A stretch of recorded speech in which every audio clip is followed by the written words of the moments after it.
Over the next 15-20 minutes, we will talk all about integrated landscape and integration stories. I'm taking some advantages of listening to Danny's pitch. So let's talk about integration stories. So let's go. How many of us have seen this as-is landscape when we have drawn diagrams as architects? You see? So the diagram speaks for itself. And it is not, I have not drawn this diagram to judge it is good, it is bad, it could have been done better, but this is as is, and this works. There are organizations running on this. Yeah? But was it like this from day one? It was not. So what did it look like in day one? It started pretty well in a lean way, in a modular way, following all integration strategies, principles, guidelines, and everything. But still it went there, right? So this brings us to the third part of the story, role of enterprise architect in integrated landscape. And this is the crux of why we are here. Enterprise architects, as enterprise architects, we are not just, I would not just say strategic visionary, I would rather say bold strategic visionary. Because it takes a different kind of courage sometimes to get through those heated discussions, distractions, and put the right thing forward. And that's why strategic visionary makes sense. Now, what do I mean? There are some phrases which gets repeated over and over in our session today. And I would say that the key learnings can be just asserted well in this session as well. For example, progress over perfection. An enterprise architect's role is not to create perfect landscape, but rather depict the as-is in a way that it highlights the risk, the future term, that every stakeholder is on the same page that what the landscape is going to be look like and mitigate the risk before it even appears. And that's why collaboration skill in my thinking, that's critical aspect of any architect. Right, so if I have to highlight in this slide, I would just say strategic visionary, governance, and master collaborator. Let's go. So let's talk about success stories of customers. What have customers done differently who have been able to do global rollouts? So let's say they embarked on a ERP transformation, finance transformation journeys and are able to do global rollouts year after year. What do they do differently? And this slide will talk about it. But first understand what success looks like. It is not just success that we see from business perspective, right? So for example, efficiency increase, customer experience improves, of course. What we see as architects and even developers is this. The decision making becomes very simple. And I will tell you, as an architect, it is not just we design principles and strategies, we also implement them. And it becomes very visible if the strategies are working, because the pattern becomes repeatable. Yeah, and that shows it all, that the strategies are working. Because once the right principles have set and shared, they become repeatable. Of course, ingredients, if I have to emphasize 2 ingredients, I would say repeatable integration strategy for integrated landscape and having a dedicated integration center of excellence. To create landscapes successfully is not just a one-time activity. Again, the same phrase, make it small and repeat over and over. And actually, this is nothing but what is DevOps teaching us from ages. So they are only becoming more explicit. Okay, now, this is, technologies have evolved over the years.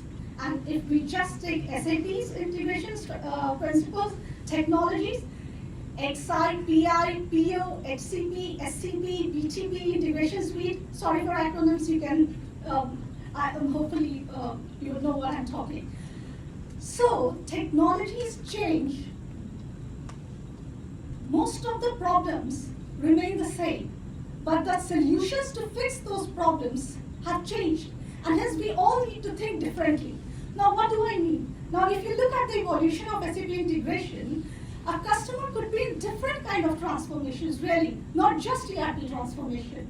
Moving from PO to BTP Integration Suite, moving from Neo to Cloud Foundry, and moving from CPI to Integration Suite. So you can imagine a lot of transformations that can happen in a customer's landscape, in an organization's landscape. So, again, what's the solution? The solution is the same. So actually, in the customer panel, I'm actually very glad that most of us are thinking alike.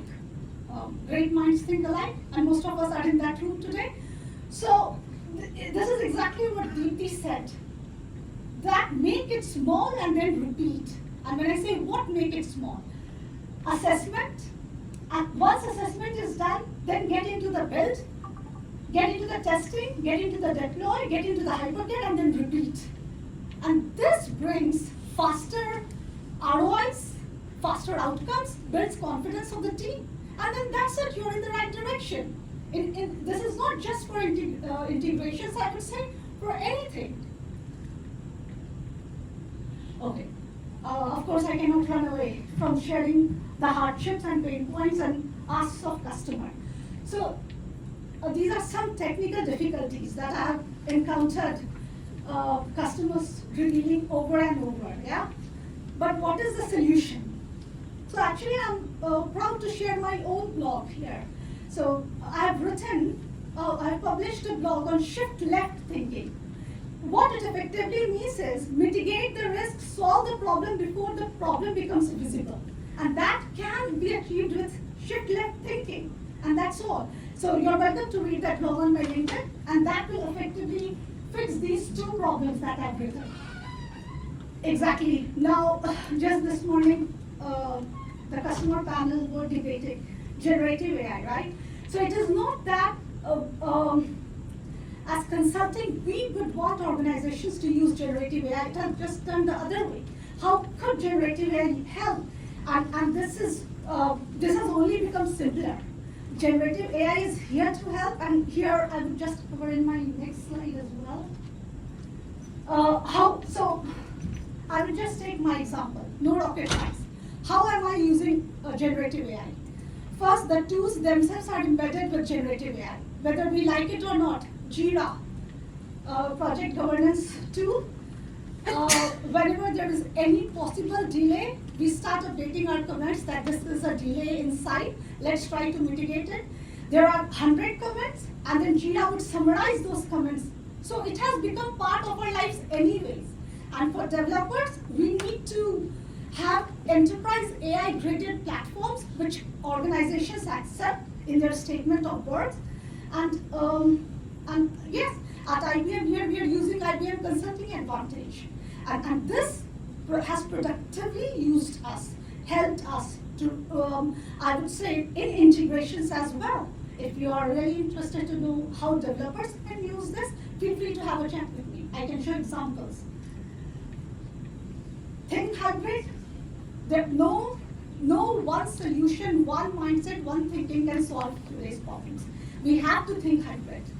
And of course, any tools that helps us can help any tool, anything that comes out of box or is provided as part of projects, we could utilize that to make not just migration, I would say integrations, developments, everything, and reusability at the heart of it. Yeah?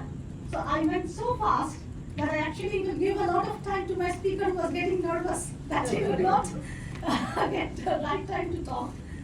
Okay, you must have questions on integration. So I have a question. So my understanding is IBM have their own integration product. So when assume we have an heterogeneous landscape, SAP and non-SAP, what do you recommend to customers? Do they go with the SAP Integration Suite product or the IBM? My point what I'm trying to get to is there not a conflict of interest, okay, in that particular scenario and how you decide which is the right solution? I can answer that. Mihir is getting excited. I would like to answer as well. So think hybrid, yeah? What are the capabilities of Integration Suite? What are the proven capabilities of Integration Suite? Cloud integration, out-of-box connectivity with SAP. Use all that. Now, where does IBM products can add value? Example, I've been using IBM MQ over and over, yeah, with AMQP adapters in Integration Suite. So as I said, think hybrid. Not just one. build your own hybrid integration platforms where you take the best of all and then build a robust governance and monitoring in the landscape so that you know what's happening. But the end result of whatever technology you use is that the business is able to take advantage of the integrated landscape. Yeah, so keep that vision intact. Ultimately, the aim is not to select the technology, but to fulfill the business requirements and achieve those outcomes, which I actually highlighted. What does success look like? May you go on? Yeah, I think just to extend that, we have this concept of inner ring, outer ring, where if you use BTP as your standard connectors, it makes it accelerate about using the prefabricated scenarios. That really will bring you value because you want to reduce TCO over time. But where you've got existing integrations in place, for example, webmasters or Microsoft Azure API management, etc., then if it's already working and it's connected into ECC and it's minimum change to go to S4, there's no harm in keeping it. So there is a hybrid approach, what we call it inner ring, outer ring. The inner ring being predicated on BTP Integration Suite, outer ring is whatever you've got today. But then you've got to ask the question, what's the roadmap? Because you've got essentially two integration platforms in parallel. But over time, you want to harmonize them to one. Obviously, SAP practitioners will say SAP, but you've got to take a pragmatic sense of where you are today. Does that make sense? And you also have a good challenge rules of. Yeah, I was about to say that. So it's not about the technological platform to talk about it. As you rightly said, labor upon the point that it has to be very small. But anything which is very SAP centric to follow our SAP IS or outside standards of any other kind of technology. Hopefully that question answered. Oh, I'm popular, many questions. I can take offline if you're getting ready for your. One more question? Yeah, go ahead. Just wanted to check on the clear strategy and roadmap from SAP. Give an example, we understand IS is the next roadmap for the integration. But we have learned that there are other possibilities where SAP charge, like example is cloud for credit integrations.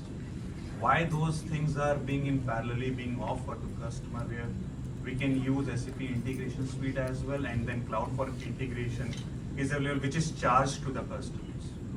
Okay, this is a question for SAP. I'm not sure I can speak on their behalf, but this situation will always arise, not just for credit, but there will always be options. Yeah, and that is why I think hybrid, yeah? Again, what is the outcome? That situation that business requirement should be addressed with proper error handling, robust governance, monitoring, and guaranteed delivery. So your requirement and your vision should be clear, and that's what is the role of enterprise architect. What is SAP's roadmap? We can read really in roadmap, etc. But this kind of decision making, hybrid setup will always exist, and we have to make decisions by keeping our principles, requirements, and vision straight on how we want to set up our landscape. Really, if I were in your place, this is exactly what I will do. What is it that I want to do? What is the expected outcome? Okay, SAP would give that. It will always be not just SAP, any other. But what is it that we want to achieve? And then how will this look like in near term, future term? Yeah?